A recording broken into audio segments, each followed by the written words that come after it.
Welcome to the LDN Perspective podcast. My name is Kojo and I'm with my co-host Mo, Ali. And we'd like to introduce you to one of our listeners. My name's Lorianne and I am an eager listener and just wanted to join in the conversation today. And we have a collaboration with a podcast, Two DORA in a Pod. I'll let them introduce themselves. I'm Cherene, so originally I'm from Birmingham. I've been living in London for 13 years. I'm a trained podiatrist. I work contract with the NHS and I run a business called Soul Podiatry, which is a more so like Medi-Spa, so we combine beauty and medical treatments together to fix your feet. Obviously, I do 2 DORA in a pod. So my passion is traveling and it's also my escapism at times and my therapy. And I also, what else do I do? Done a few like yoga and wellness events and I dance. That's it, yeah. Oh, cool. What type of dancer? I've moved through Kazumba and Brazilian Samba, so they're my two. I don't really do it as much anymore, so now... Can you not tap into the whole, Angolan got that dance? That's Kizomba. Yeah. You used to, yeah? Yeah. Kizomba is hard. Oh my days. The difficulty with Kazumba, which is one of the reasons kind of why I did the podcast as well, it's relaxing, being comfortable and being carefree. And I feel like growing up, I was always thinking of what other people think. I'm very structured, so that brings you out that comfort zone. And I think for women as well, and men, it also helps you explore your sensuality in a way that everyone sees Kazumba and thinks, oh, sexy, gyrating, blah, blah, blah. But it's not about that. It's looking at the roots of where it's come from, how our ancestors used to dance, and also the fact that you can allow a man to lead. You can be in a space that's close with a man, but that don't mean you have to sleep with them, and you can keep it moving. So that's what I kind of... That's why I like to plug with that. And good thing I'm recording now. Captured all this. This is hot on the press. This is not being cut out. I think you should. And I also play massa dance in carnival as well. So that's also that same thing of plugging that you can be comfortable with your body, but it's not. Doesn't mean that you have to be sexually exploited, that you be that in other way. Like I said, a lot of people I dance with, we're all professionals. We can't have a separate life. No? Yeah. So that's it really. That's true. Yeah, cool. Yeah. I'm Michelle or Bankhead. Either one you were here in the podcast. I don't know what to say. No, this one's amazing, so you've got a lot to say. I don't know what to say. I'm from Nigeria, 32. You always talk about your age anyway. I feel like that's so irrelevant. In all honesty, I don't feel the need for anyone to broadcast their age unless we're doing an age-specific conversation. No, but I'm just asking. I'm just asking. I'm not comfortable. Yeah, but she's comfortable. I'm proud of my 7 grey hairs. That's it though. So, just cutting. Her skin's looking very smooth because she just come back on holiday. I know, glowing and stuff. So it is good. Maybe that's the answer that I wanted, though. Because when you're comfortable with it, you just put it out there. Because I know a lot of women are not comfortable putting out their age like that. It's a stumbling block. Yeah, it's age. Then you're single, you ain't got no kids. But there's everything wrong with you. Then that's right. At my own pace. But sorry, yeah, I paused you. Yeah, carry on. I work for TFL. I work in PR. You said TFL, we do this. One And second, you're the one that does the barbecues, ain't it? Yeah. I'm remembering. Now you be coming. Now I'll give a little. Yeah, I came to the barbecues, and I seen you at a party once. I'm remembering putting it together. With Nicholas and Audrey. Yeah, years ago. Yeah. You with a Birmingham accent? But anyway, back to Michelle. Yeah, sorry. I met Cherene in Birmingham in 2005. And we've been friends ever since. Tried to get rid of her. She tagged along. She hid in your suitcase. You were not aware. Joking. So we were just having a conversation, like an open conversation. Every time we're together, our minds just go into like different places, and we were like, "Why do we travel?" Looking at why we travel, and she put it to me. She's like, "I've been thinking of like, there's loads of influencers and that out there. We wouldn't say that we're influencers or anything like that. What we're trying to do is encourage more people to travel, more black people to travel.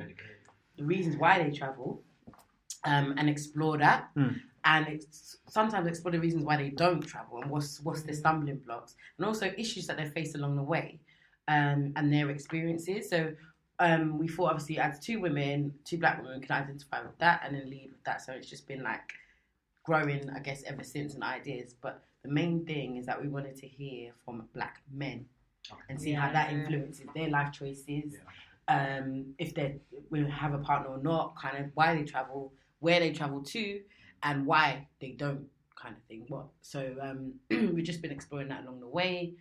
I am a big foodie, so I usually work with other restaurants. So like 805 and ESQ are another one, and I'm working with another one in Eltham about developing their menu. So like menu planning, sourcing of suppliers, things like that. So from the ground, starting up, or if they want to make improvements, what kind of audience they're looking to do. So I'll do like cocktail tasting.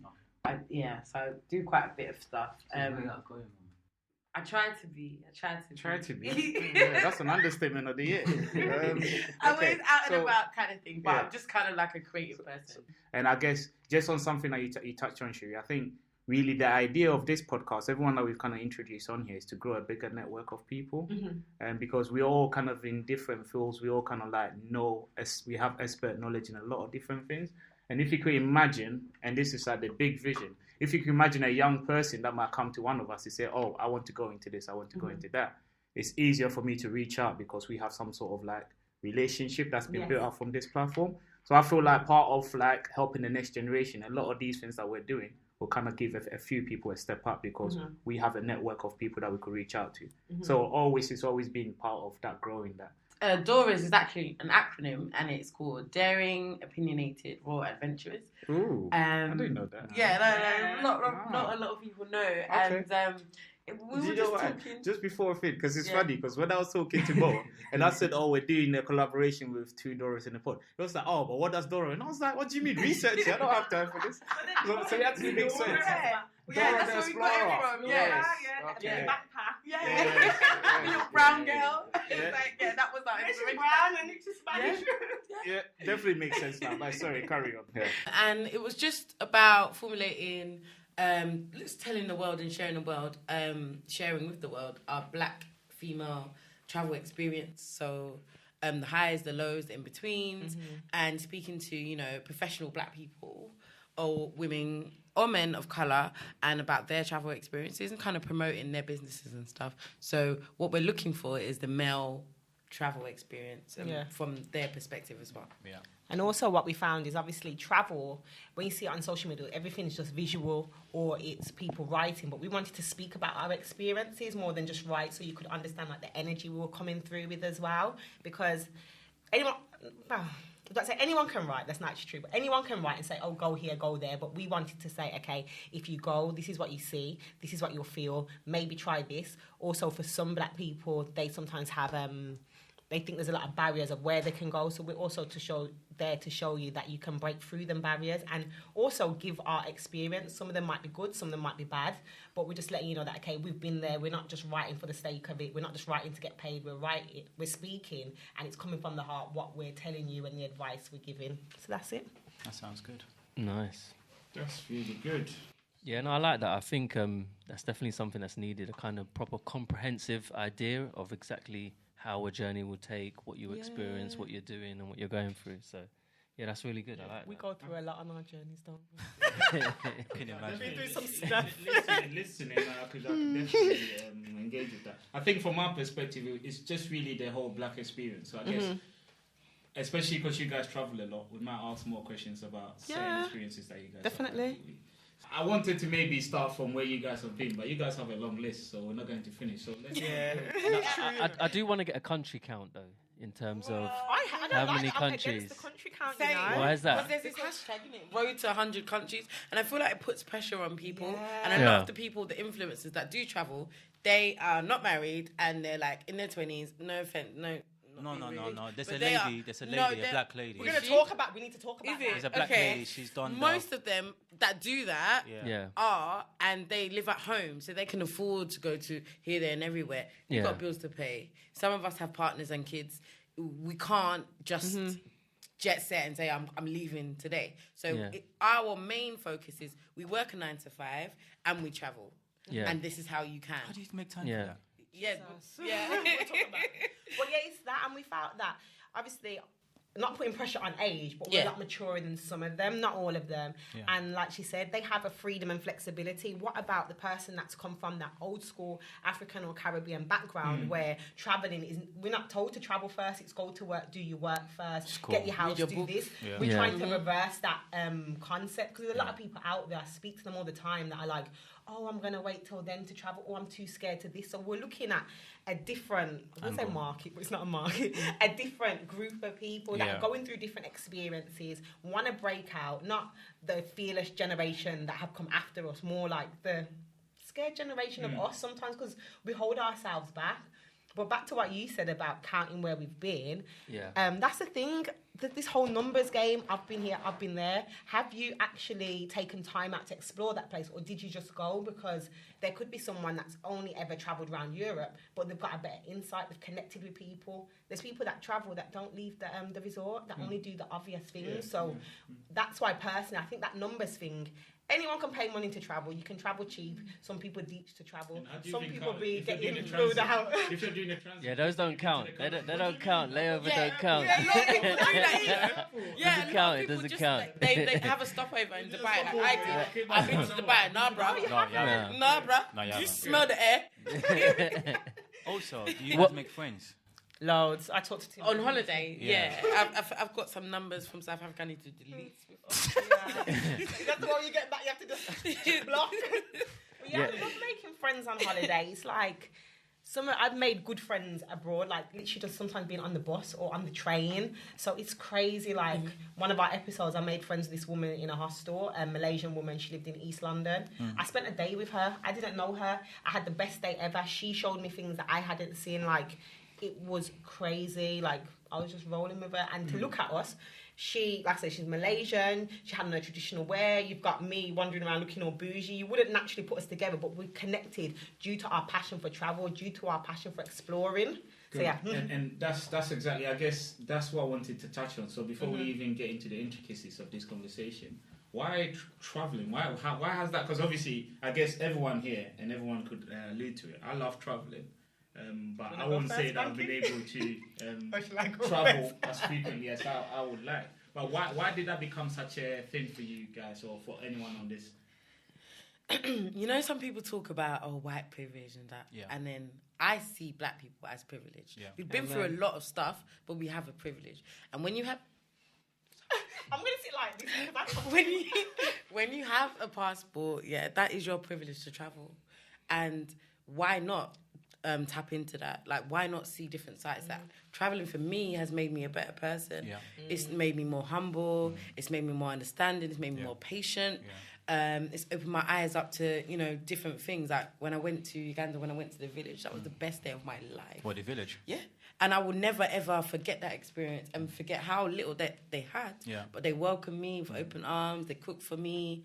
We even put the Snapchat on and they were like, wow, what is this technology? Yeah. But it's just like humble beginnings and just an adventure, really. It's like taking myself out of my comfort zone, learning new things and just exploring the privilege that I do have as a black woman, as a person who also works and can afford to travel, not as much as, I would like to, but, just that privilege, waving my privilege, basically.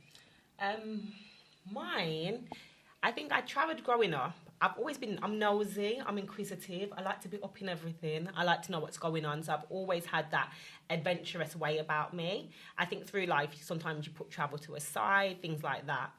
And I think what really sparked it, when we went to Egypt, just before we went to Egypt for my birthday, I think this was like 5 years ago now, I think I travelled with my... when you were 15 or something? 25. So just before that, I'd also gone to Cuba. And I just kept saying for years I wanted to travel for my birthday. I couldn't. And I remember I went to Cuba and I had the opportunity to go Egypt with Michelle. And everyone was just like, oh, aren't you doing too much? You're doing a bit too much. How are you going to do this? And I was just like, how is it too much? And that's what kind of sparked it for me. Because I thought there's so much out there I can see. Where are all these barriers coming from? So I think that's what kicked it off. And then obviously as black people, we have a connection to warmth, the heat. And when you're in these countries, I just feel like you're just in a different space, a different environment. It just brings a freshness to you. And I think I kind of got I feel like I'm more connected when I go away. Like, it brings out my creativity because I'm working in that medical industry day in, day out. I don't get to express that. Travel gives me the chance to forget about that, forget about treating people, forget about healing people and heal me and just spend time with me. So I think it was that. And once again, exploring. We are adventurers. So, yeah. What would you say, Ali, for yourself? I'm both for both of you guys. I'm exactly like that. I've started to travel when I was 24, when I met my missus. Mm-hmm. Unfortunately, what you said, Michelle, I wanted to travel earlier, but I never had the opportunity to because I was scared. Because as your parent, it gives you this kind of like heavy shoulder, go work, go uni, concentrate on that. And when you've done all of that, then you can explore. And I'm thinking, no.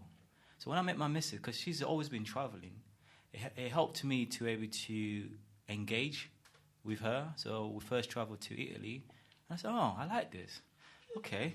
Then we travel more. But how we do it, obviously, two couples together, you have more cost and you save more. So we travel, like, if, for example, we're going next year.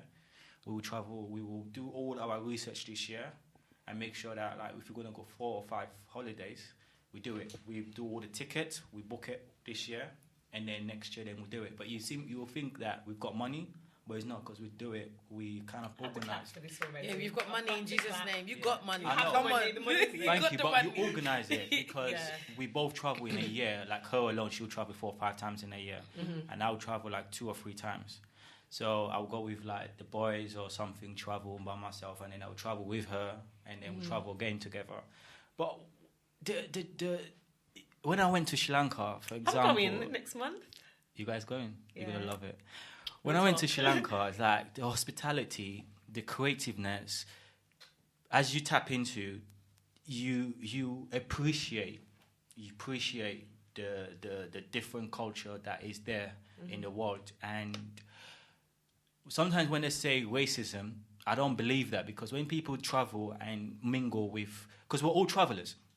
Is what people need to understand. Black people can also be racism as well at the same time. We're all travelers. When we travel to Asia, they were so open with us and thinking, wow, like, and then it's a different, I don't know how to express it, but when you travel, you feel happy. You feel like you leave all your stress behind, and then you come back and then, I have to start over again. Like that kind of way. But traveling for me is just, it's nice. It's a nice feeling. What were you? So my travel journey is a bit different. So I have always loved traveling. I do a lot of traveling. So I did ask about the whole number count thing, but that was mainly because in my personal reflection, I found that I've been to over 17 different countries, but only 3 of them have been African countries. And then my own country being included, just because of how shameful I felt, because it's only 3. So being Morocco, Angola and Uganda, where I'm from. But in terms of growing up, my whole travel journey, I kind of come from the aspect of a first-generation immigrant. And a lot of people may not understand that the difficulties you might have with that in terms of your parents trying to secure residency, stay, traveling isn't so easy. I know when I was in secondary school, I wanted to do a school trip to go to skiing in France. And at the time, myself personally, I didn't really understand the complications of trying to get a visa and stuff like that. And even my school also didn't understand how to help and support me in trying to secure that kind of trip journey, because they always just dealt with people that had British passports.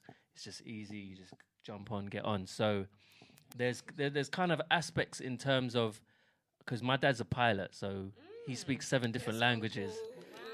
So in terms of the whole traveling side, my parents did want to travel. It wasn't like it was something that they kind of held back. It was just the difficulties of doing it, being first-generation immigrants in the country. It's not so easy, as well as trying to secure stay and permanent residency. So in our aspect, that's where it came. But then in doing that, the whole affordability side is also a struggle. But my sister and I, we all literally have our own like travel hacks, we call it, little things we put in place to allow us to be able to travel. So we've got like a family account, a BA account membership. So whoever travels in the family collects points, which goes to the household account, and anyone can use those points to travel. That's a really good idea. Yeah, which a lot of people don't really know about, because I know when I told my partner about it, she was like, "Oh wow, seriously? Yeah, this me like, yeah, my sister does so much travel because she worked for international school. Literally, she's doing that all in her BA, traveling first class, doing long. So all those air miles are going to the family account. So yeah, I'm going to BA, but I'm going to do all of them. But you can add your bank card to it. Anything I buy, I go through the BA app to get my points. Like so Tesco's, you can get your Tesco Club Card points. They can go towards your Avios. Really? Yep, you can set that up. A lot of people don't know that. I literally have on my computer at home, my homepage is the Avios site. So every time I want to do any online shopping, if you do it through the Avios sites, you collect air mile points as well that way. ASOS, John Lewis. Everything, yeah. Lloyd's Bank, they've got a credit card that you can collect Avios points with, just literally naturally through your normal spending. So a lot of people might say the whole expense of traveling is difficult, but you can make it work for yourself. Yes. And yeah, so like I said, I've got loads of travel hacks, which I'll tell you more about and share in it through. So yeah, that's my travel experience in that sense. Yeah. Travel experience.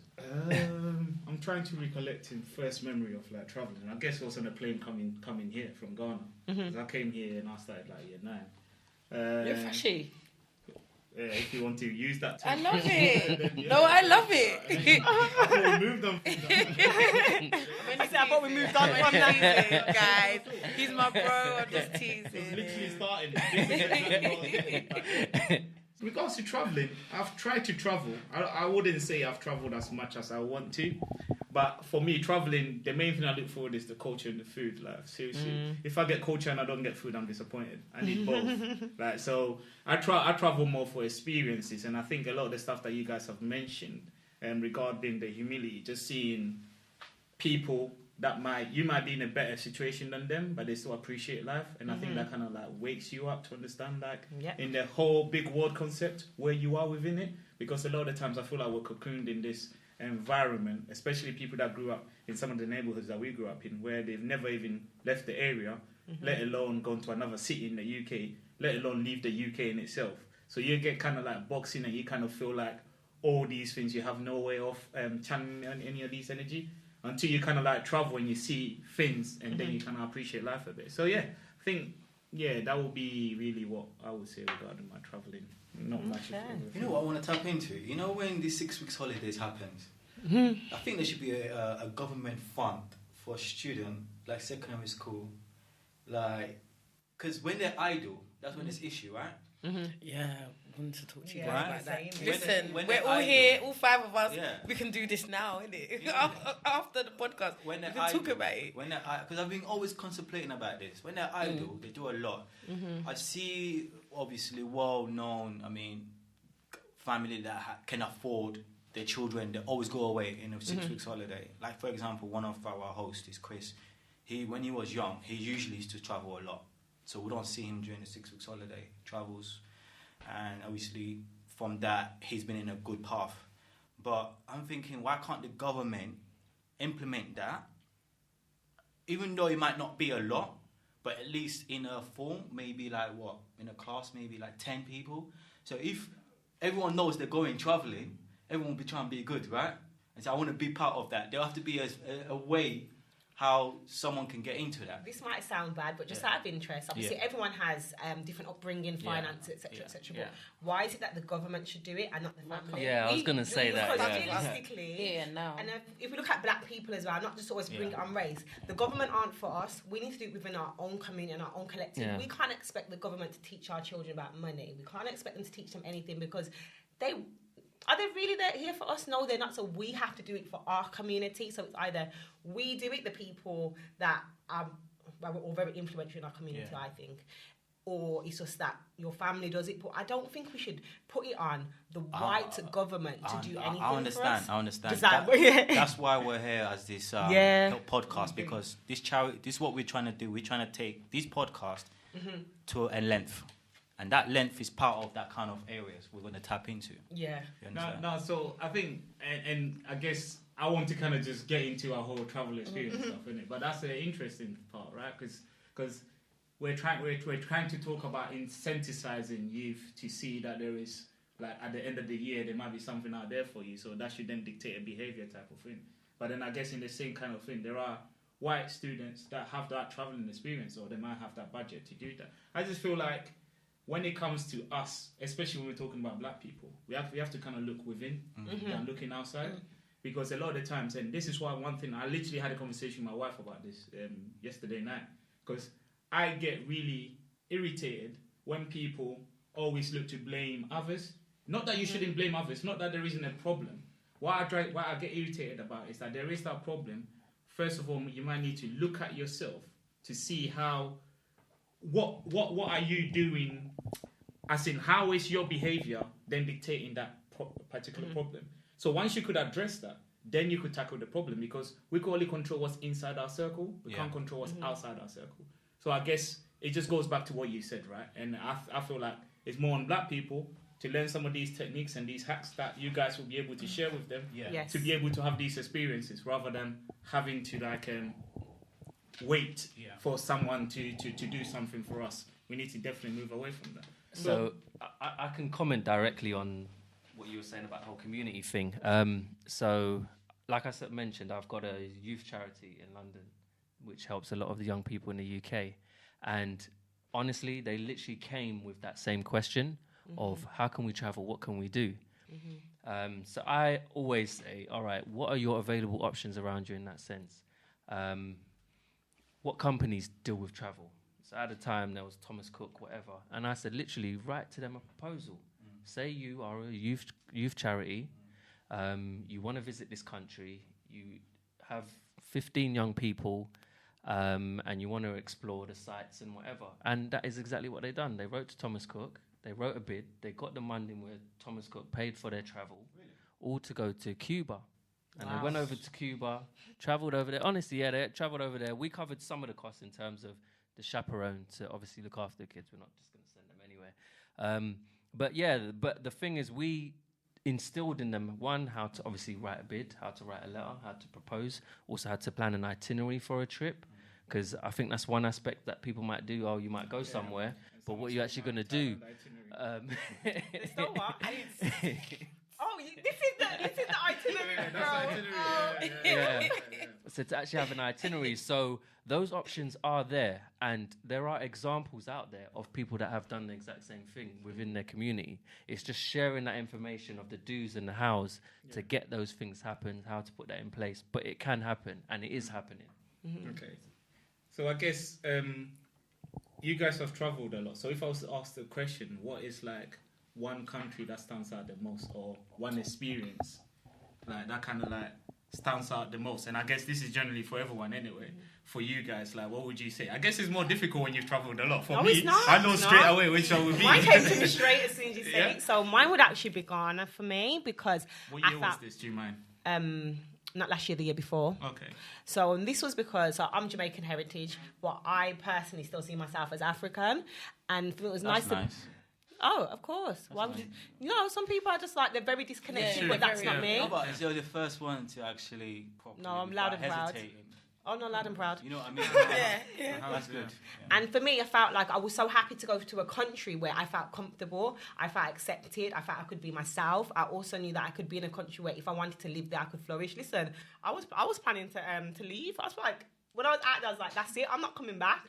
I was this close to leaving. I said, I'm moving, because I was finding somewhere where I felt like I can just be me. And like I said, I'm not one of them Caribbeans. I'm like, no, I'm just Caribbean. No, I'm a black woman. I'm dark skinned. There is no way I'm trying to run away from being African. So I just felt so happy and so at home. So that was my experience, that it just kind of changed me to show that, okay, I live here. I do enjoy living in the UK, but I was just so happy to just be home, literally, before the homecoming kicked in. I was just like, I felt so just joyful. So, yeah, that's my experience. Yeah, it's funny that you mentioned the homecoming, right? It's actually a topic that we want to talk about, actually, the year of the return. Is that what you were referring to? Yeah. It's something that we will touch on. But yeah, anyone wants to go next? I guess, let me go next. obviously, I've kind of travelled, but I think the Thailand trip kind of stood out for me. And I guess really for my family, how we kind of work is normally when we have nowhere to go, we'll go to the south of France because my wife has family there. So when all hell breaks loose, money's tight, we have like Eurostar concession tickets because we're TFL staff. So hi. How do you do? So when all hell breaks loose and we will just go to the south of France. But normally how we kind of do it is like, I kind of do like I call it the Mandem holiday because I feel like I need that in my life personally. Yes. I understand people that might have objections to it because I'm a married man and I have kids and whatever not. But that's their issue. I need to do what makes me happy. So I'll do the Mandem holiday. Then my wife will do a holiday. Then we'll do a family holiday because I think it's very important that we kind of travel with the kids. I think one of my earliest memories is that I've never really been anywhere till now. I've never really, like, I've been to Ghana with my mum, but I don't really call that holiday because as like Mo touched on, it's like my birth country, innit? So even though you go there, it's not holiday in a respect of you just sitting and chilling. Like last time I went with my family, last year when I went with my family, it was more of trying to find out who's cooking, is their car fixed, all these kind of things. So it didn't really feel like a holiday. It just felt like a home away from home. So I was still doing a few things. But one of the holidays that I was going to touch on was when we went to Thailand. And I did it with a group of my friends from work. And it was just one of my friends, he took like a sabbatical where he took like 6 months off and he traveled Asia. And he kind of came back and he was talking about Asia and how Asia's like. And I'm like, this is stuff that I just see on TV and I've never really been there. So I guess him offering that opportunity to take us there because he's been there and he kind of had like some sort of an itinerary of what we could do kind of really engaged me. But I think the aspect of it that I really enjoyed because we did the whole backpack hostel type of thing. Hopping from hostel to hostel, man. And it was brilliant. It was cheap, but you get to meet people. You get to like have different conversations, people from all walks of life. So for me, until now, that's like one of like my best holidays like I've been to just because of like the whole package that it delivered rather than just going on holiday because it was a nice beach or something like that. It was just like the whole package was actually quite nice for me. In reference to that, my best is actually South Africa. Okay. Been twice. And it's so good that you had to go again. Yes. That's why they call Moonway. Apparently Moonway is so good that they had to repeat the name. The name, yeah. Oh, sorry, that's just a bad joke, sorry. But it is that good. You guys need to hop onto this Moonway trip. But yeah, and obviously that's in Africa. It's the most southern point of Africa. And for me, it was my best trip because I didn't know what to expect from like Africa. It really annoys me when people say, "Oh, I'm going to Africa," where there's no tickets or there's no destination that says Africa. Where are you going? I'd love to get that ticket, man. You get me? Like, where are you going? Just take me everywhere. So, for me, it's a tie between that and Uganda for me. Okay. So that was about going back home. Even though I'm Nigerian, I still felt at home. Yeah. Even to date, someone asked me, "Are you South African?" I'm like, "I'm wherever you want me to be." B. That's how I understand. You know what I mean? Like for me, and the beautiful thing is, I got to see the hood, and I also got to see the like glamorous, lavish side of things. Suburb.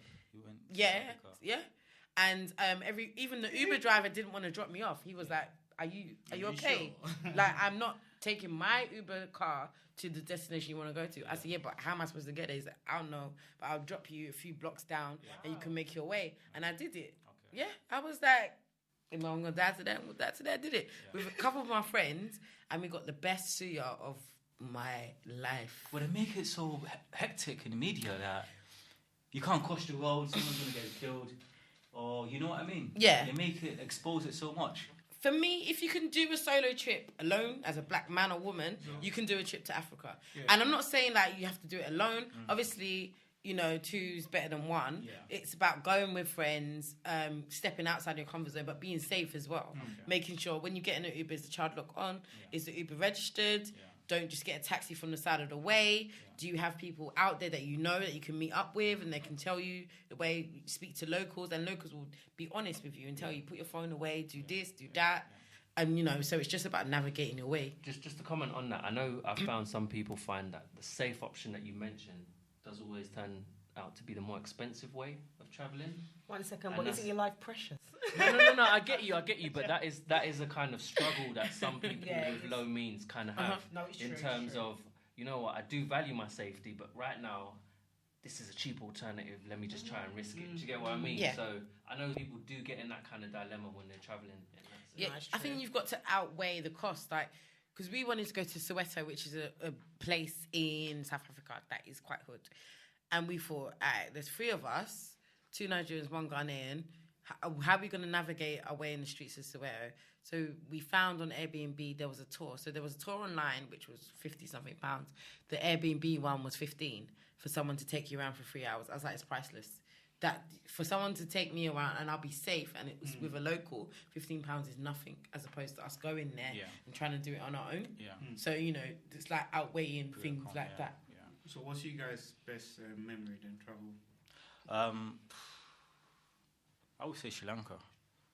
At the moment, right now, I would say Sri Lanka. Okay, Sri Lanka is all right. When you go Colombo, it's a bit like Africa. You go in, it's like a bit crazy. It's hot, humid. You have to expect that. But at the same time, the hospitality is fantastic because they had war in it about 10 years ago, so they want to go back into it again.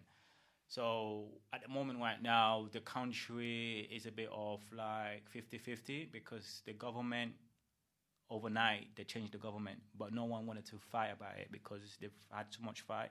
They don't want to go back into it. As a country on its own, it's developing so rapid, it's unbelievable. And on the north, you got the Indians where are staying. We went more on the south because we went around November-ish, December, so around north is the south. But in the north, in that area, that's where more of that famous building, the famous temple and the rock that everyone goes is on the north, but next time we will go there. I love Sri Lanka because we stay on the north, on the south, and a place called Weligama, Cape Weligama, and we went to also, we saw live elephant in that. Then we did like a more of a family beach resort where we stay in. It's called, forgot the place, but we did everything exclusive because we don't want to pay extra on our comfort zone because it costs more money. And I love it because we stayed 10 days. That's how much we loved it. So our idea was go to South, stay in South, come back in Colombo. And in Colombo, we stayed there like 1 night because Colombo apparently is crazy. You don't want to stay there. Yeah, it's very hectic. You don't want to stay there. There's too much going on. But because my missus worked in an architectural firm, she knew one of her firms has got a location in Colombo, in Sri Lanka. So the guy took us around, and it was very nice because of that. Lom rice. Lom rice is one of the nicest food you can try and get. Lom rice. So lom rice is a wrap, like a banana leaves inside, and it's got all this ingredient inside. It's part of the German that did it, like back in the days they came in because obviously. So Sri Lanka is part of India originally, but because it is. So it's part of Indian, but because of I'm not smiling because you said it's part of India. I'm talking about your description of our long rice. I'm just trying to picture in my head. So Sri Lanka is on the like north, like on the south. So it's when 100 years ago, in the history, there was a river. So that river, that's where all migrate and went into it. But it was part of India's because of that now. That's why you have on the north side, you have more Indian people on the north, but they don't come down too much. Overall, it's the best experience that I had. We stayed there for 10 days. We explored the country. And then from there, we went to Maldives and stayed about a couple of days. Okay, so I would say it's a weird one because there's a lot of places I've been to. I've had the unique experiences in each of them. I'd definitely say Angola is definitely one of the top ones. It's an amazing city.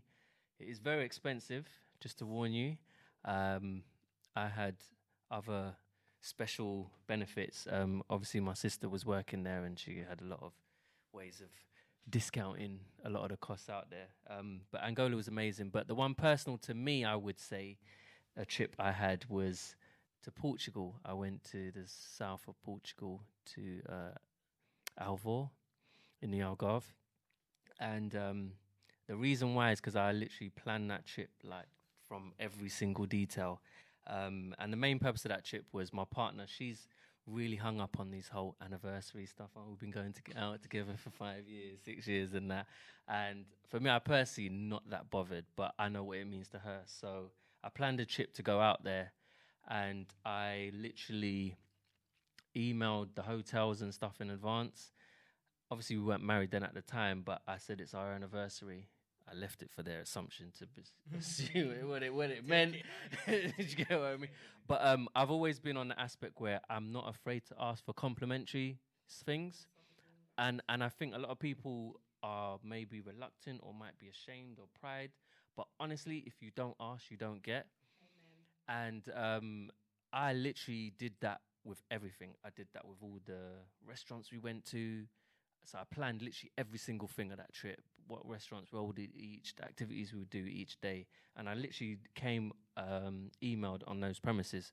But I also do things whereby I will go on TripAdvisor and all those things and check the reviews of certain places, as in what makes it special or what can you do different or what. And what you'll find is some people really do go in a lot of detail in terms of how you can make it cheaper, how you can make it more affordable.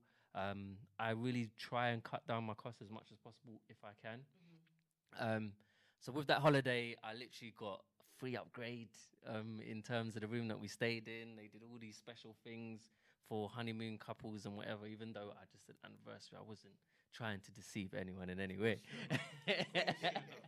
But, and then we found this fantastic cave kind of restaurant, literally inside the cliff of a cave. Like, it's amazing. Yeah, in Portugal, yeah.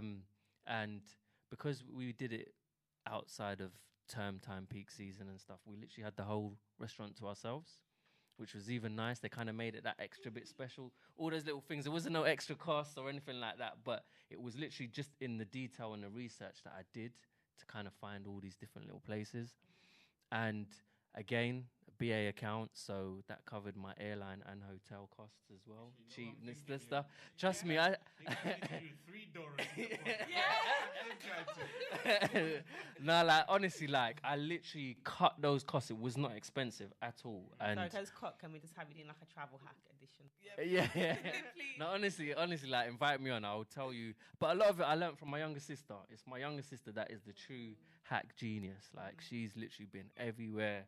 And literally shares all the stuff she does with her family, and we just all take it on. Well, some people don't like to share. Yeah, no. Honestly, anyone that knows me and talks about traveling, I always tell everyone what to do. But it's literally up to you to actually take it on and do it. And because I'm not gonna force anyone, but I will tell you that my sister went. My partner recently, we did an event in America. So it was 6 days, 3 days in. 6 days in 3 cities, New York, LA, and Atlanta. And because of all the stuff that we've implemented in terms of saving, she literally was traveling around for £20 each trip to go from each city. And that is amazing, literally, to be moving around like that for just £20 each trip. In terms of best trip, my best one was Portugal, and it was literally all the stuff we did. One of the restaurants we went to, the chef came out and served us the meal and did a whole big fancy thing, whatever, and kind of made that experience a lot more special, just simply from the email that I sent, that what was coming down and what was experiencing. And don't be afraid to talk. Literally, people genuinely actually want to do more, but you need to give them an excuse to do more, if you get what I mean. So that's my kind of travel experience. Can we touch back on your question, what you were saying, the one about, what did you say? About Africa? Yeah, why people not going African Caribbean as much. Yeah. I think it's a few things. So for me, I've been to Jamaica a few times. So even though I'd love to go all the time, I'm like, financially, the money I'm going to spend there, why don't I use it to go other places? Because sometimes you can have some people that only ever go to their home country. Yeah. I think the other Caribbean islands, I think the other Caribbean islands, I do want to go. But then sometimes I do think price, who am I going with? With Africa, similar thing. It's not that sometimes we don't want to go. I think a lot of times it is the finances, because we know those flights, they're a lot more than the other flights. That's what we were saying. I think that's the main thing. But Yeah, touching back on the whole going to Africa again, I was supposed to go to Nigeria this year. I wasn't able to go for different reasons. Yeah. But one of the things that for me frustrated me, a lot of people didn't want to go because they're like, oh, it's dangerous, it's this. And I'm like, you keep listening to what other people are saying. And it really pissed me off, actually, because I really wanted to go. And one of my blockages was my friends don't want to come with me. And I think it's important that also as black people, we speak well of our countries as well, because we're quick to say, oh, yeah, I'm from there, but this cousin's going to take this and this person's going to do this. I think we really need to stop doing that. That's it. We've all got a different experience, but what you say does influence other people. So, yeah, you might not have had the greatest experience, but don't run down any of your own countries, because it blocks others from going, it blocks us from going, and it's also blocked us from doing more in our countries. Non-black people are seeing our countries from a different perspective, investing and getting out once again. What are a lot of us getting? Nothing. If they was to say leave England now, where are we going? So that's just but you know what's so funny about us not going, us black people literally not going, is the white people that's actually going more. They are. Their planes are full. When you go to your own country, you are the only black on the plane going to your country. That's what's so funny about it. I went to the Ghana embassy and the amount of Caucasian and even Indian people that are sold there, because so for instance, when you look at the whole food, like when you're buying African food, you go to an Indian shop, right? Yes. Oh yeah. Yeah. So when you get, so what they do, obviously they build relations, so they go over there to speak to their farmers and stuff in order to get the food over. So a lot of them are going back and forth. But I think for me, regarding African, it's like, it was the other day what I was thinking why I don't actually travel in Africa. I think I take it for granted in the sense that when it comes to holiday, when I was growing up, any holiday that we were going to, especially for my mum, it's just to go to Ghana. There's no other option. We just go Ghana. You know what I mean? So for me, I kind of took going to Ghana for granted, because it was just like, we just go there. Do you know what I mean? And when it came to other African countries, it's very interesting that it's only because growing up in Ghana, I guess I was too young to really understand the bigger scope of things. But you take, you hear about Liberia, you hear about Ivory Coast. Even when you get to Ghana, you could travel to through the west of Africa quite easily. Yeah. But you take a lot of those things for granted, because I say to myself, I could do this anytime. I go to Ghana so often, and I could do that anytime. But so let me do the other things that I can't do anytime. Do you get what I mean? Yeah. Almost like excusing. And it's not necessarily that, it's just me giving myself excuses. But I think the other thing that I wanted to touch on, though, especially when you touch on the whole experience when people kind of spoil it for you. So, for instance, if I was, let's go Ghana, then a lot of the stuff that I might be saying, my cousins will come, I don't normally use them as an excuse, but people that are saying that is because of, in Africa, how it's seen when you're over here and some of the expectations that people might have. So we shouldn't really talk down on the countries, but I feel like a lot of the times people that come from those countries kind of take it for granted. We probably do it about England though and not think about it because we're here. But one other thing I just wanted to say, sorry to interrupt you, sometimes I think black people as well, especially with social media, we think that, so you're just going back to your own country, why are you going to do that? There's other places. And I think that can also chip into people as well, because it's just like, why do you want to be a country around your own people? Why don't you explore? But but what's wrong with being with your own people? Exactly. It kind of goes into the whole numbers stuff, right? Because if all these amount of times I've been gone, I've been other places, then because I said I've been to all these other places, right? Because then it goes back into the whole number, how many countries have you been, that type of thing, man. So I think, I don't know if anyone with you guys. For me, I used to think I will never go to the same country twice. That's a lie. But every experience is different. Do you know what I mean? No day is the same. No person is the same. No person's journey is the same. So every time you go to a country, it can be a different feel. For the reasons why I feel like people don't go to the African Caribbean as much, like I said, duration of the flight, distance, the price. It's not. Let's be honest with ourselves. It's not cheap. No, and looking at Africa and Caribbean as a touristic place, the tourism is not really pushed as much as it should be. Yeah. And when I stepped onto the beach, I just thought, wow, the sea is crystal blue. You can see the bottom. That's it. The sand is so white. Yeah. Like, speaking about it, it makes me just feel like I'm getting in my feels right now thinking about it. But if I had listened to everyone, like, when you get out there, don't say you're Nigerian. I've got bright green hair. It's kind of like Nigerian colour. Like, what am I going to say?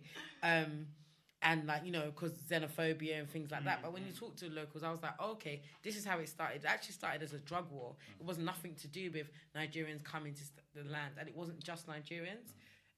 It's obviously Nigerians being the loudest voice in the room. It was about all the other African countries coming to South Africa, and that's the drug thing is where it started. Then they started talking about land and businesses and stuff. But hearing that, everyone was telling me, cancel your flight, don't go to South Africa. And a lot of them, even Nigeria, my own mum is telling me, oh, you can't go alone. Why can't I go alone? If I've been to South Africa, I can go to Nigeria. Absolutely. Do you know what I mean? So I think it's like the fear of the unknown. But what it is as black people, when we're here, we hook each other up with ourselves. Like, oh, I've got a friend in finance, he can sort you out. Yeah. Why can't we do the same back home? Oh, I've got cousins back home. You know, meet up with them for one day, they'll take you around. Like, we need to kind of be sharing our knowledge and sharing our contacts, and we don't do that enough. And I think if we do that, it will make people feel more at home and less scared to kind of visit. Would you not say it's us, our generation, need to tap into that more? Yeah, we do. It's a change that, like I always say, be the change you want to see. Yeah. So that change starts with us. If we don't start doing it, how will we expect the generation after us to do that? You know, and the older generation, they can learn from us. My mum and my dad, they listen to me. Like, I didn't think they would, because they're always like, sit down, man, your feet is too hot, why are you always travelling? But before they book a flight, they will call me. They'll ask, is this okay? Can I do this? Yeah. Can I go there? Where would you recommend? Do you have friends here? Yeah. And 9 out of 10, I'll say to you, yeah, I have friends here. Yeah. Like Mo was saying, like, if people don't want to travel to like certain places, how do we encourage them to travel? The first point of travelling is get a map. Yeah.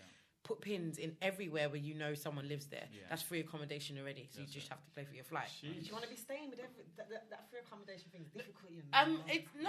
I would. That in Joburg we did, and it was beautiful. Can we talk about this? We had to go into that, because I feel like the whole free accommodation. Now I genuinely believe in what you're saying in regards to like it's a good thing to plan it like that, but then it depends on what experience you want, though. Yeah. So, for instance, when I even talk about free accommodation, I go Ghana. When I go Ghana, before when I used to stay with my dad. Free accommodation.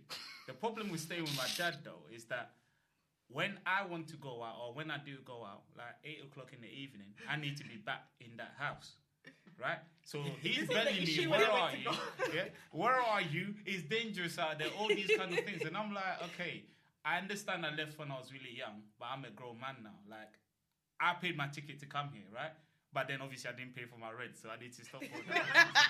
So, and even got to a point where one time I actually got home and the gates were locked. Oh no! Seriously. Uncle. This is when I was in uni. Yeah, they were. And I went out with my cousin. I wasn't like thin, because I went out with my cousin. We took my dad's car. I went out with my cousin. We came back. It was locked. Obviously, my cousin, they always have a way of getting back in when it's locked. Yeah. So we got back in. But the whole thing is that they'll lock you out, right?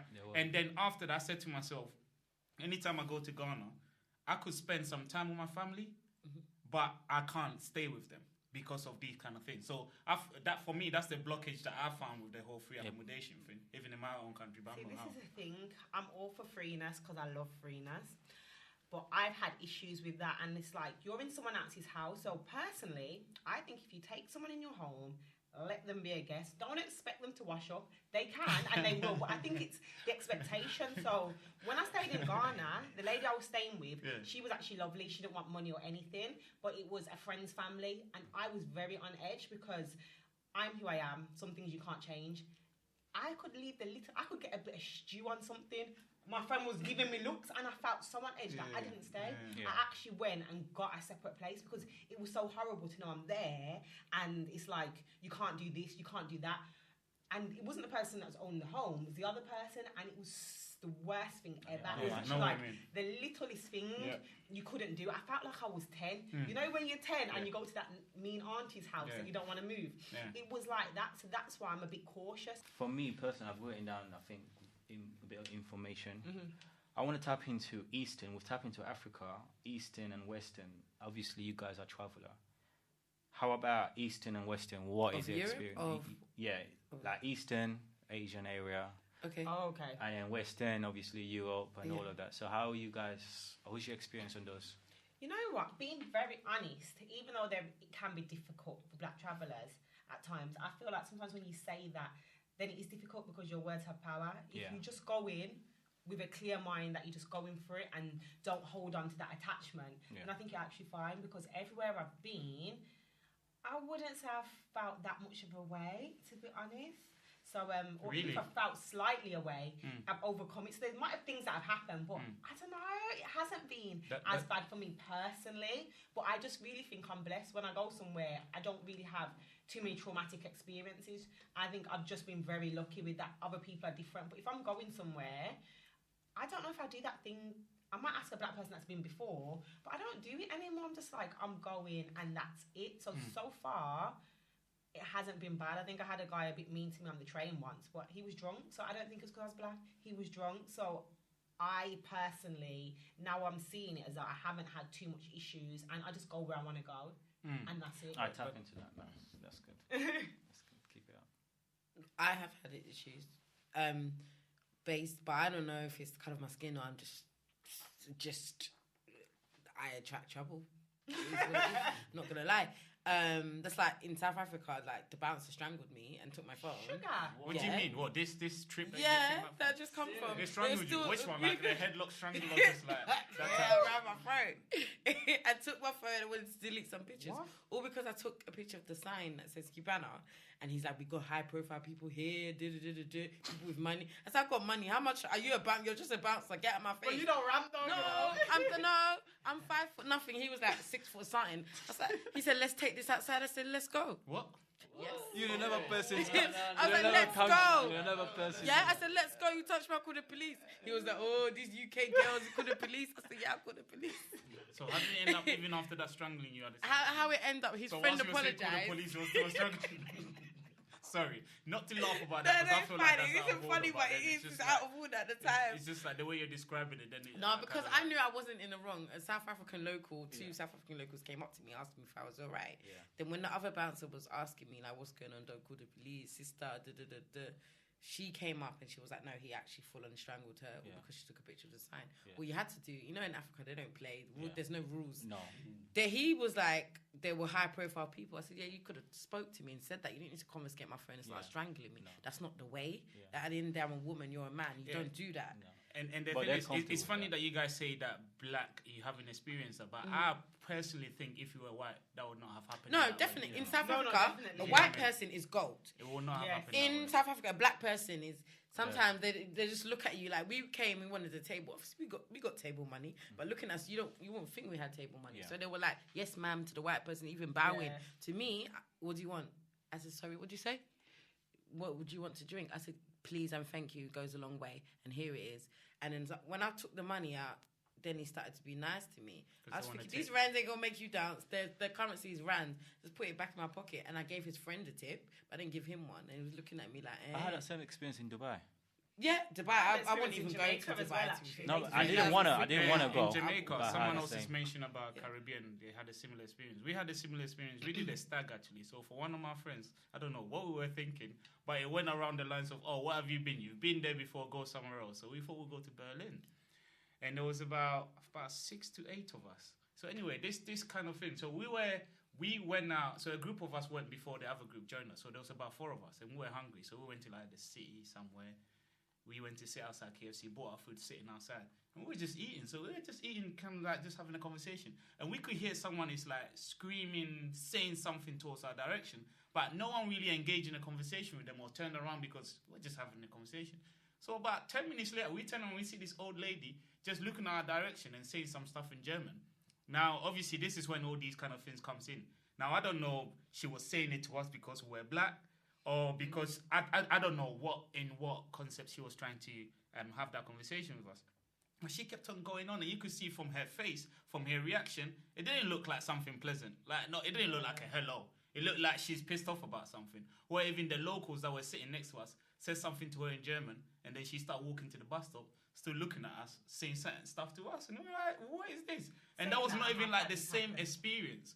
We kind of had a group together where one lady was walking with someone. She looked at us and she turned around. She wanted to say something, but then the guy stopped her.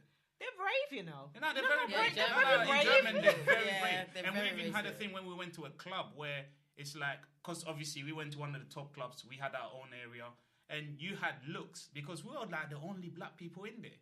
Like, and that, I guess that's the problem for us, isn't it? Why would you then just go to a white establishment like that? Go and find your own people and stuff like that. So that was a problem for us in making that decision, because we were not wanted there in the first place. But Germany,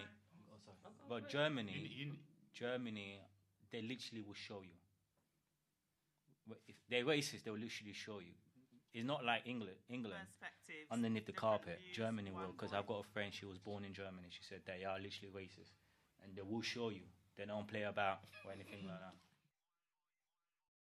that. So I think you're right. Like, representation does matter, because then people can. Because a lot of the times in other countries, they only have like one image, a very stereotypical image based on whatever their media or films want to portray of a particular like race of people or culture of people. So they don't see anything other than that. A lot of times, sometimes it isn't always their fault, but I also do believe in self-education. Like, if we don't see certain people all the time, and there's no way we're going up to them, touching them and poking and prodding them. What I want to touch on more is in terms of those communities and those people. I don't really think we will ever be able to truly have an impact on them, in the sense whereby their media, their upbringing, whatever, will be limited, and there isn't much that we can do now, today, personally. So I do feel go there understanding that more and expecting that, as opposed to thinking, oh, you know what, if we travel a bit more or something, then that's going to change or it's going to be different. On this occasion, I actually agree with what you guys are saying, in a sense that I see it from that perspective, because a lot of the times, so for instance, Germany, how I kind of took it, we went to different clubs. Now, we went to a club where it was a bit more of a mixture, so there was some, keep doing stuff, I keep stopping the recording, sorry, man. When I get the juicy stuff, I can't contain myself. So we went to a club where there was a bit more of a mixture. There was black people, there was like a lot of Arabs, there was a lot of Germans. And it was quite funny how the black people were treated there. So, for instance, even on a journey, the day before the night, I was speaking to one black guy on a bus, and I was just kind of asking, how's the country like? And he was kind of just saying to me, like, for the black people there, it seems as if when they want to get a white woman because they want to get their papers, because there's a lot of migration within Germany and stuff. So when you go to the club and they see you, their whole understanding is that you might be one of these because you're black. The thing with this black identity, whatever that they see is like going to Spain. You know, they pick up their rubbish. This is what they think you are. So when they're giving you all these kind of looks, this is their perspective. Regardless, yeah? So when we went into that club, they're thinking you might be the locals. You're here to get any ugly white girl, snatchy girl, because you want some papers. You can't even afford to buy a drink and stuff. So it got to a point where we were actually quite annoyed because of how they were trying to treat us, even some of the communists in the country, where it got to a point where we had to have the conversation with some of the guys, because it's like they'll barge past you, just treat you like that. I was like, what do you think this is? So we had to literally, I'm against all this kind of, you know, I don't get into fights or anything like that, but it got to a point where we were that peed off, where we had to actually like kind of show them that you can't just treat people like that. And I guess sometimes it's like, oh, I'm not just a local. We kind of had a bit of a chip on our shoulder when it got to that point.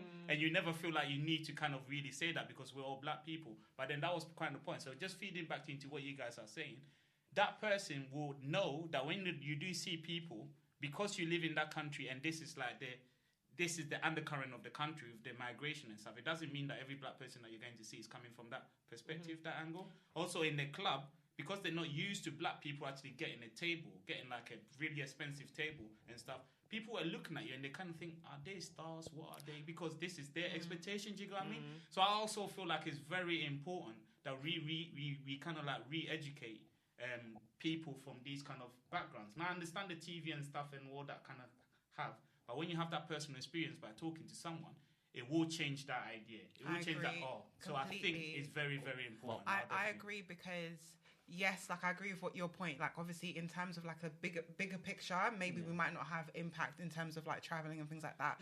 But I think on a personal impact, the personal impact can then affect the bigger picture. Yes. Because if you meet someone, I don't know, at 18 and they're young and you go club and they've never met, you know, black people from London or from wherever, they go on to do a high profile job. Do you know what I mean? They will have a different perspective than the person who was doing the job before them. So all these little things I think do like weave into the bigger picture of how integration works within different societies and how you can embrace other communities. Do you know what I mean? Within your country.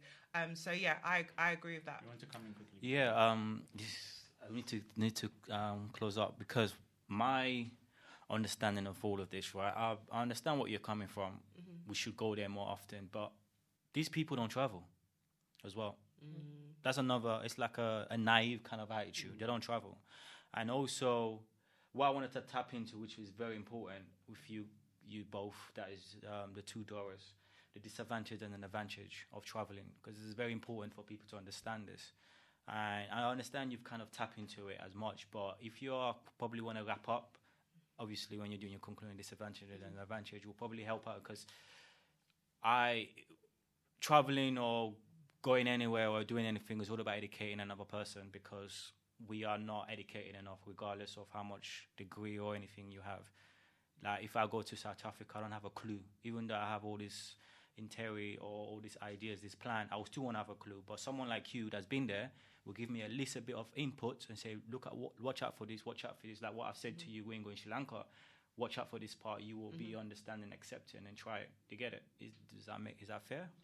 Yeah, I think it's all about having, like, as Mo says, if you don't ask, you don't get. Yeah. Like, when people say, oh, yeah, you can't do that. Did you die, though? Like, the worst thing they're going to say is no. If they say no to you, oh, you can't get into this club. Okay, there's another club. Then you make a mental note and be like, okay, they won't allow me into this club. Like, sometimes it's about a kind of having that open conversation with someone. So you know someone's been there. Okay, I might ask that person. Or you know this blogger goes here, I might read that blog. But also don't take take things with a pinch of salt. Yeah. Lucky, this person said this and this happened to them, but it might not happen to you. It may do. 100%. How do you recover from that situation? Like, if I just kept that incident with the bouncer in South Africa, or when I went to Thailand and a woman licked me because she thought I was chocolate. I'm chocolate, I am. You know, all this Destiny's Child, Beyonce.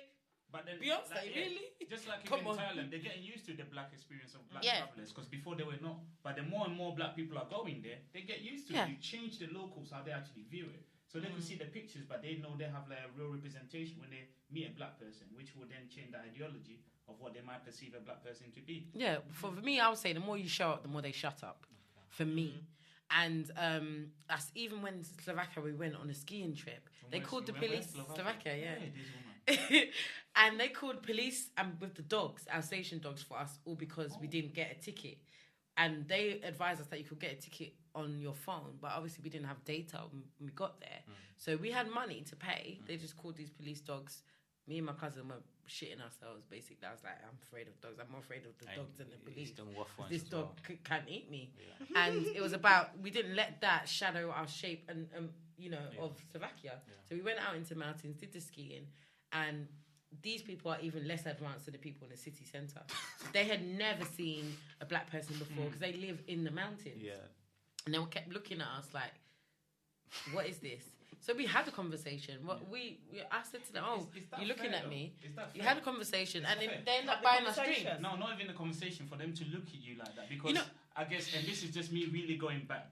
Growing up in Ghana, when I was living in like Kumasi in some village, whatever, if you showed me a white man, I would have had that whole curiosity that, are they really white? Like, how is that not more of a curious thing rather than a racist term, if you get what I mean? More of just being curious because, you've never really seen anything like that. Do you know what I mean? It can go two ways. It could be a curiosity. It could be, you're staring because you don't. I don't know. But if you don't ask, or if you don't have that conversation, you will never know. Yeah. Sometimes the conversation might be I don't want to chat to the white man. I just want to just stay there. Like, is he really a white man? So I could say to someone else. Ask that actually. What about when people go to like the Maasai villages and stuff like that? Because how did they interact when they see someone that's not like them? And that's something that I think would be interesting to look at, which they do because they are going to do that also. They're going to touch, they're going to be shocked. Yeah. So maybe we need to look at from that perspective this is what as well. But I think it's like, it's all intention. It all, and that is, I think, from personal experience. Like you can't, it's not something that you can quantify easily. Do you know what I mean? Like maybe it's quantifiable, I don't know, but it's all from the intention of the action. Do you know what I mean? So if someone is curious, you can tell that they're curious. If someone is curious with a malintent, then you can sense that. You might not be able to say what it is, but you can feel that.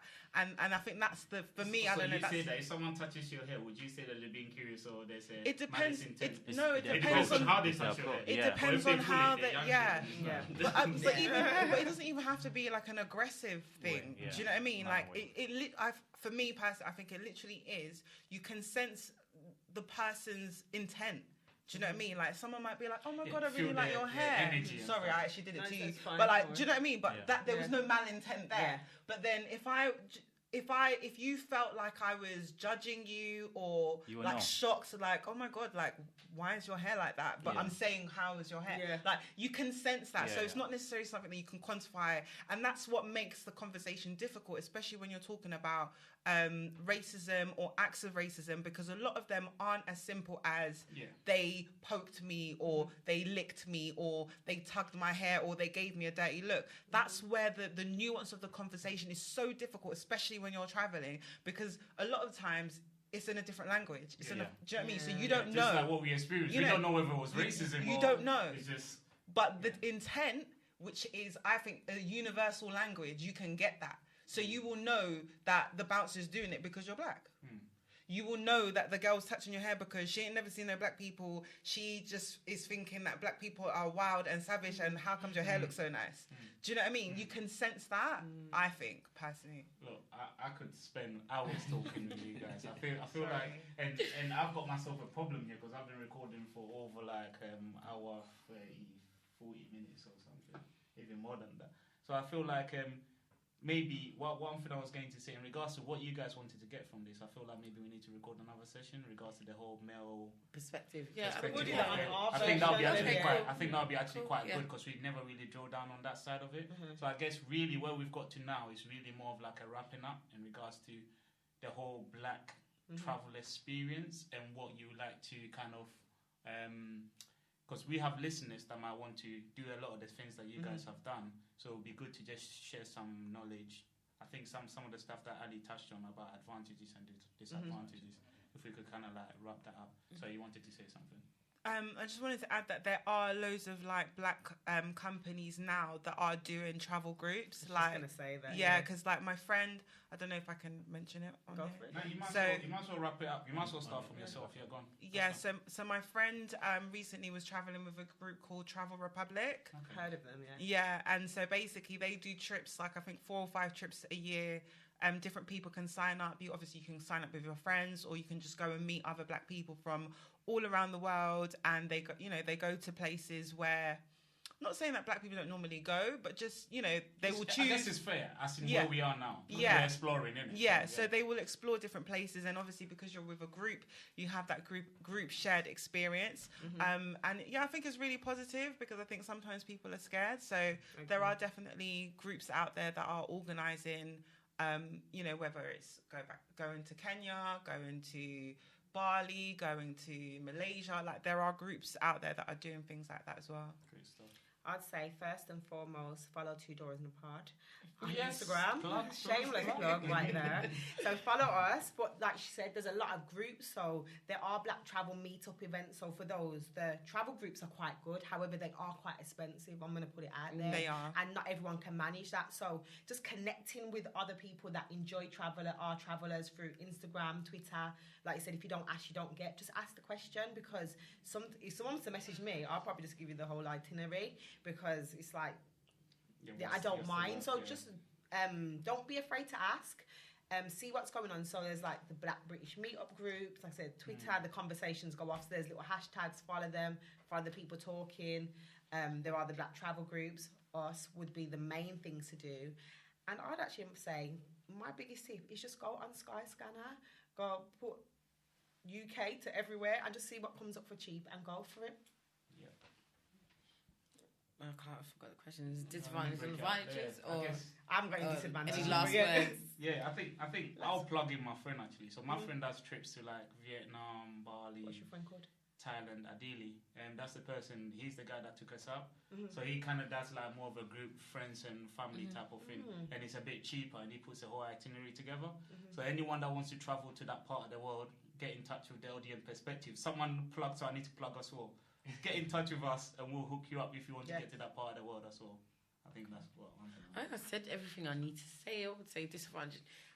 Regardless, people will stare at you. Give them something to stare at. It might sound a bit bold. I'm a bold person. Give them something to stare at. They're going to stare at you anyway. Like, me and my cousin went Tenerife to a 5-star place. We got stared at every day. Yeah. Just jumped in the pool in my bikini, no mind. They all jumped out of the pool. I gave them something to stare at. It is what it is. That experience is hard for people to take. It's hard. It's hard, but... It's really hard. For me, I've been to Spain and I experienced something like that and it was really hard to take in, I must say. I'm not going to lie. The Spanish...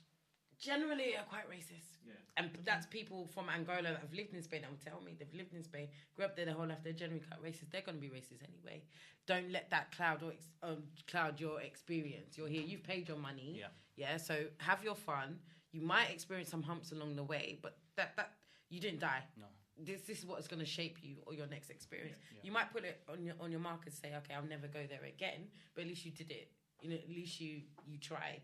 So for me, I would say don't let other people's thoughts or experiences of you cloud your own experience. I would say try to make connections and friends, be it just talking to someone at the bar, be it talking to the cleaner, be it talking to the person that changes your covers in your room.